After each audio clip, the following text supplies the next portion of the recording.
আসসালামু আলাইকুম সবাইকে স্বাগতম জানাচ্ছি ট্রান্সপোর্ট স্টোরিতে।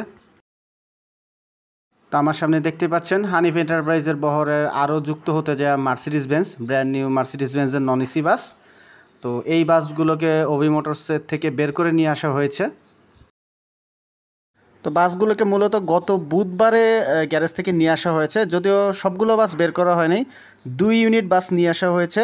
এটা হচ্ছে অভি মোটরসের নিচের যে গ্যারেজ আছে, দ্বিতীয় গ্যারেজ থেকে পুরাতন অভি মোটরসের গ্যারেজে নিয়ে আসা হয়েছিল বাসটিকে ধোয়ার জন্য। অনেক দিন ধরে রাখা ছিল, তো বাসগুলোতে ধুলাবালি পড়ে গিয়েছিল, তো এই বাসগুলোকে ধোয়ার জন্য নিয়ে আসা হয়েছে। ধুয়ে তারপরে বাসগুলোকে নিয়ে যাওয়া হয় গাবতলীর বালুর মাঠে।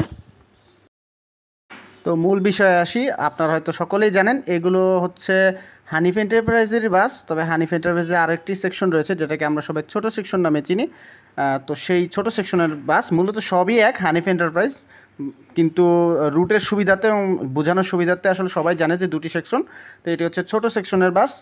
এই জন্য দেখবেন লেখার ভিতরে ডিজাইন চেঞ্জ আছে, হানিফের লেখার পাশে নিচে এন্টারপ্রাইজ লেখা আছে।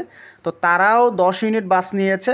আর আপনারা সকলে জানেন যে ছোটো সেকশনের বাসগুলো সাধারণত রংপুর, সেতাবগঞ্জ, চিটাগাং, কক্স এই সকল রুটে চলাচল করে, তাদের রুট আলাদা। তো এই বাসগুলো তারা নিয়েছে, টোটাল 10 ইউনিট বাস। তো চলুন এবার ভেতরের দিকটা দেখে আসি। আগের যে মার্সিডিসগুলো বের হয়েছে সেগুলো থেকে কিন্তু এগুলোর ভেতরের সাইডটা একটু ডিফারেন্ট আছে। মূলত সিটে এগুলো কিন্তু সব চাইনিজ সিট এবং সেই সাথে লেগ রেস্ট যুক্ত সিট এগুলো। তো এখানে টোটাল 40টা সিট দেওয়া হয়েছে, কারণ হচ্ছে বাসটা যথেষ্ট লম্বা আছে, তো লেগ রেস্ট সহ 40 সিট দেওয়া কোনো সমস্যা না। লেগ স্পেস যথেষ্ট ভালো। সাধারণত 1J-তে 36 সিট দিতে হয় যদি লেগ রেস্ট লাগানো হয়, তো এটাতে 40 সিটে লেগ রেস্ট দেওয়া হয়েছে। তো এটা খুবই একটি ভালো উদ্যোগ যে লেগ রেস্ট দিয়েছে এবং চাইনিজ সিট ব্যবহার করা হয়েছে। সাধারণত এই সিটগুলো দীর্ঘস্থায়ী হয়, এই সিটগুলো সহজে নষ্ট হয় না, দীর্ঘদিন পর্যন্ত ব্যবহার করা যায় চাইনিজ এবং থাই সিটগুলো। তো বাসটাকে ভিতর থেকে এবং বাইরে থেকে দুই দিক থেকেই পানি দিয়ে পরিষ্কার করা হচ্ছে, যেহেতু অনেক দিন ধরে ওই গ্যারেজে বসা ছিল, ধুলোবালি পড়ে গিয়েছিল, তো এইগুলোকে পানি দিয়ে পরিষ্কার করা হচ্ছে। পরিষ্কার করে এই বাসগুলোকে তারপরে নিয়ে যাওয়া হবে। প্রথম দিকে 2টো বাস বের করা হয়েছে, পরবর্তীতে আরও বাসগুলোকে বের করে নিয়ে যাওয়া হবে, যেহেতু ড্রাইভারের ক্রাইসিস ছিল সেই কারণে। তো বাসগুলো নিয়ে তারপরে বালুর মাঠে গাবতলীতে সেখানে জমা রাখা হবে। তো আপনারা দেখতে পাচ্ছেন যে বাসগুলোকে অভি মোটরস থেকে পরিষ্কার করে ধুয়ে তারপরে বালুর মাঠে নিয়ে আসা হয়েছে গাবতলী হানিফের নিজস্ব গ্রাউন্ডে।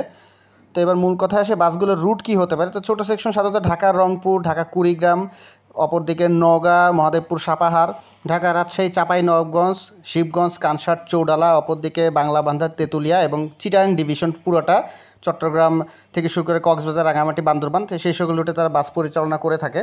এখন পর্যন্ত যতটুকু জানা গেছে তারা সম্ভবত রংপুর রুটে এই বাসগুলোকে দিতে পারে, ও আরেকটি রুট রয়েছে সেটা হচ্ছে ঢাকা, নওগাঁ, মহাদেবপুর, সাপাহার।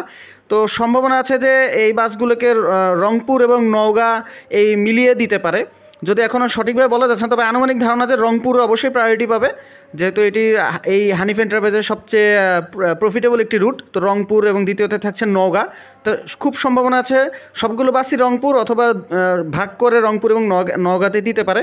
পরবর্তী যে লটে যদি তারা মার্সিডিজ নেয়, তো সেই লটগুলোকে পর্যায়ক্রমে কুড়িগ্রাম থেকে শুরু করে আরও যে অন্যান্য রুট রয়েছে, বিশেষ করে চিটাগাং ডিভিশন, চট্টগ্রাম, কক্সবাজার, বান্দরবান, রাঙামাটি, এই অঞ্চলগুলোতে হয়তো পরবর্তীতে তারা বাসগুলোকে দিতে পারে। তো প্রাথমিকভাবে যতটুকু ধারণা ঈদের আগে তারা রংপুর অথবা নওগাঁ রুট মিলিয়ে দেওয়ার একটা সবচেয়ে বেশি সম্ভাবনা রয়েছে। তো সেই হিসেবে রংপুরবাসী আসলে প্রথমবারের মতো হয়তো হানিফ এন্টারপ্রাইজের পক্ষ থেকে মার্সিডিজের স্বাদ পেতে যাচ্ছে, যেহেতু এখন পর্যন্ত এই রুটে কোনো মার্সিডিজ দেয়নি হানিফ এন্টারপ্রাইজ। রাজশাহী রুটে চলছে অন্য সেকশনের, তো ছোটো সেকশন যেহেতু রংপুর রুট পরিচালনা করে, তো সেই হিসেবে যথেষ্ট আশা করা যায় যে ঢাকা রংপুর রুটে হানিফ এন্টারপ্রাইজের পক্ষ থেকে মার্সিডিজ বেঞ্জ পেতে যাচ্ছে রংপুরবাসী। তো জানা মতো বাসগুলোর রেজিস্ট্রেশন করা হয়নি, রেজিস্ট্রেশন করার পরেই ফাইনালি বলা যাবে যে কোন কোন রুটে তারা যাচ্ছে। উত্তরবঙ্গেই সম্ভাবনা বেশি, যে পূর্বেই বললাম যে রংপুর রুটের সম্ভাবনা সবচেয়ে বেশি।